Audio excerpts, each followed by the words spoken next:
What's up, guys? This is Ray and welcome to Asian Filmist, and I'm here to talk about the 2018 Japanese film Cafe Funiculi Funicula, directed by Tsukahara Ayuko, and this appears to be her theatrical film directorial debut.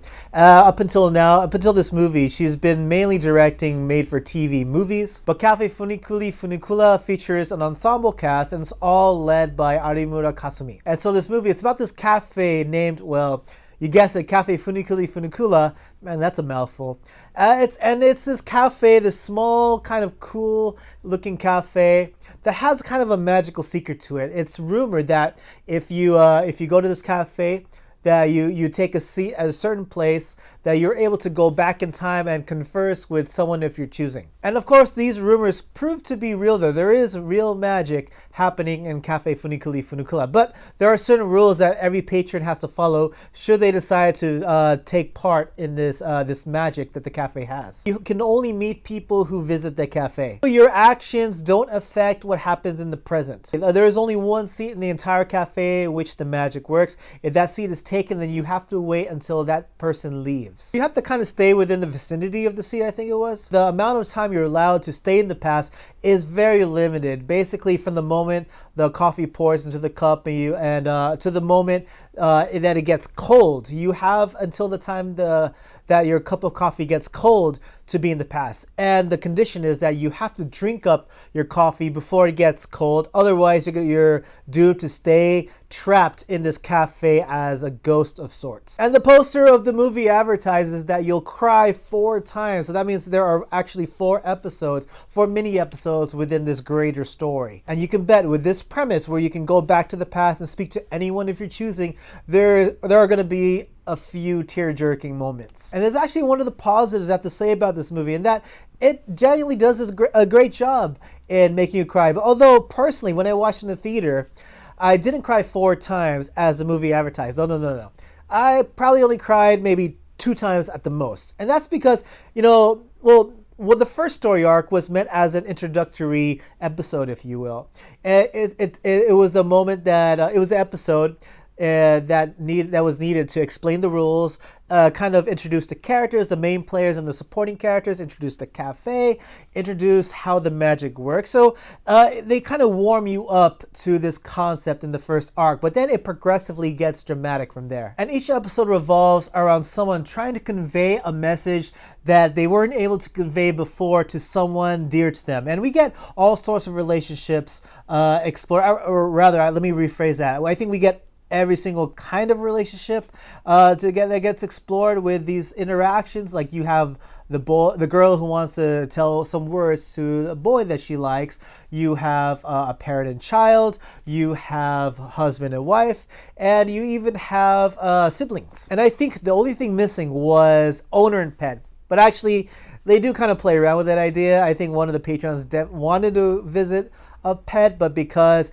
this magic only involves human, that person was unable to do so. And as I mentioned, this movie has a bit of a fantastical side to it. There's a lot of magic in the work here, and when the characters go back in time and the coffee magic does its work, I genuinely like the way it was presented on screen. Well, first of all, the music was pretty cool, building up the tension, getting ready for the moment when they finally take the dive. And when each of the characters takes a dive to go back in time, they fall from the ceiling of the cafe and they fall into the cafe again, although the whole cafe is flooded with water. So they're kind of like just swimming around, kind of unable to move from that point, and then they wake up and suddenly they're in their chosen day. And once their time limit starts, oh man, does it really feel like the characters are in danger. You really feel that short time limit, because when they first receive the coffee, it's hot, right? Because it's freshly brewed coffee. But then when they come to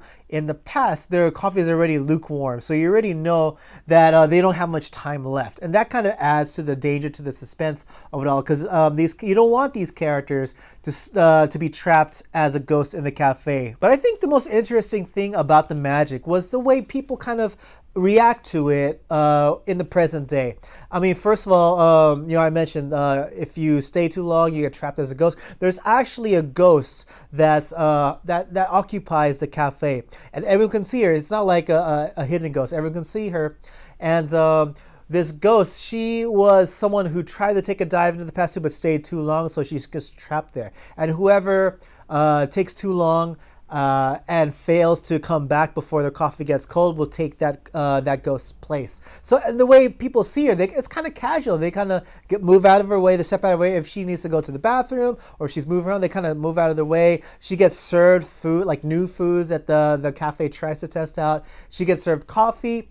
And, just like a regular patron, but except she's not an actual living person. She's a ghost. And lastly, I genuinely liked the cast, the ensemble cast who performed in this movie. But I think my favorite set of actors were Matsushige Yutaka and Yakushimaru Hiroko. I mean, they play like an elderly couple that are kind of struggling.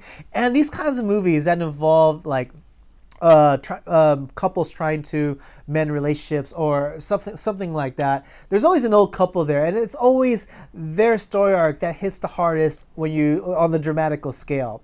And that's no exception here. They don't hold back with the punches, and almost every time it gets me. If you want to make Ray cry, just have an old couple there going through some dramatic stuff, and boom, you get tears. I don't know, this stuff just always tends to get me. So yeah, the atmosphere was nice, the way the story progressed, I genuinely enjoyed it. Granted, I think when it comes to the format of this movie, I tend to be not a fan of it. I'm talking about a greater story, and you have mini episodes that are focused on different sets of characters. And usually I tend to not like him as much as a regular movie, a movie that isn't in this kind of format, because I think the story is these kinds of stories are better fit for a TV drama. And this movie, I think, the way everything's set up, it is definitely better fit to be a TV drama. I think I would label that as one of the negatives, that this format, it just works better as a TV drama. You have more time to be with the characters,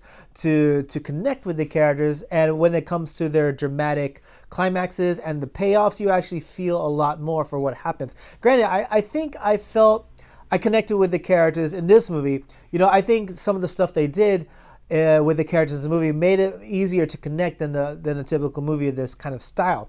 And that way, and one of those techniques is, not techniques, but one of those things is that they keep the characters kind of around for parts of the movie before and after their story arc happens. And so you see them throughout the story. They're not just like in and out and that's it.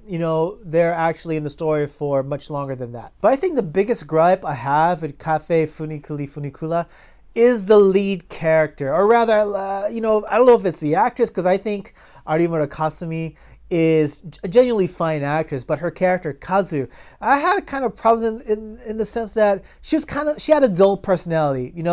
I think I figured it was so that way she wouldn't be a spotlight stealer when there are different episodes happening in this movie, so that way she can be in the background and kind of support the focuses of each story arc, the characters in focus as they come along, and so that way you can focus on them as opposed to Arimura Kasumi. However, there are many parts in between each of these episodes that are meant to build up Kazu's character development. I mean, and not just her, you get to know more of her backstory, as well as the time it takes to develop the relationship between her and her boyfriend. They're all in between these episodes, but even in between, in these filler episodes, if you will, she still has a dull personality. I think you can kind of attribute it to her backstory, which they get into more later, but I don't know what it is. She just felt like, it didn't feel like her backstory, which you eventually come to know, is something that affects her so that way she becomes that kind of personality. To me, it just came across and dull and boring. But overall, what do I have to say about Cafe Funiculi Funicula? It's a tearjerker. It's a genuine tearjerker. And I think if you're a sap like me who loves watching these kinds of movies, this will definitely be one for you. It explores the question, what if you had the chance to go back and say something to a loved one, a friend, a relative, anyone who you wanted to say something to, but you didn't have the chance to and you regret it. What if you had the opportunity to go back and say those words? It explores that kind of idea. This is by no means a marvel when it comes to technical execution or storytelling, but I still think despite all that, it was an entertaining piece. And I think that's mainly because this movie doesn't fail to deliver with its dramatic punches. And this isn't the first movie to feature a cafe and a bunch of patrons who come in and out as the focus of each mini episode, but I'd say this is definitely one of the ones I would consider on the better side of the fence. And if you have one, definitely prep a box of tissues because you might need it. I'm just saying, you might need it. But yes, those are my thoughts on Cafe Funiculi Funicula. What did you guys think? What kind of questions did you guys have? Please leave your thoughts in the comment section below. If you enjoyed this video, don't forget to leave a like. And if you're new to my channel, don't forget to subscribe. And if you really dig my content, please know you can support Asian Films via Patreon from as little as $1. And that's about it for me, guys. And as always, everyone, thank you so much for watching. I hope to see you all again in the next video. Take it easy.